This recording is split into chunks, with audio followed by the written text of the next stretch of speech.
Assalamualaikum warahmatullahi wabarakatuh. Assalamualaikum menenang roh yang nadia cehnya kamu dari Melaya kamu sampo gama urung ron manung bawa saji kamu nyokan urung piake. Wo kampung kamu ino kelok don. Mian perkara kubuk lu Melaya ajak lo Melaya bet negah mana. Kamu nyo urang hana kaya la koma makaji mejak penuh Melaya kan. Jadi wate keadaan meneo pada wo. Karena ino ka di lockdown dan hanji dah kerja, hanji dah duit. Hana tahu bibu dino. Ni kampung ni dia, nama dia nak saudara dia. Makanya tahu kampung kan tak puas penyakit. Dia memang kamu sakit nak ubah dah hai pemerintah. Ben pegahnya nak pegah je. Putih tanah sudu pun ba.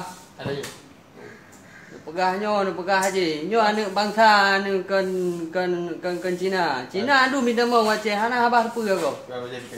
Kamu anak PKI je awak. Anak ibu. Tapi awak lu awak penyakit. Han kamu depu sian hai. Wak kamu miang wo bi yang prek tharo ke rumah sakit. Kau yang mana saudara? Kau ada. Jelas. Kiban bos dia. Betul.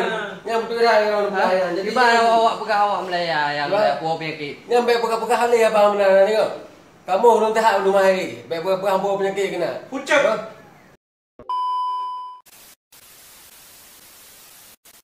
Pak abua yang hana di Aceh oronyo di luar negara baik you wow bahkan hanjut wow kirim surat telefon WA menurut agama kata hanjut wow ile tetap you nak menyang mati kakek menyang hana mati lele abenya kawan tu buat tengah jai kula buat tengah yang kerja pun mentang hanjut wow hang biwa lah agama menyang tengah wabah kena hidih hanjut wow bak tempat yang dalam kena wabah.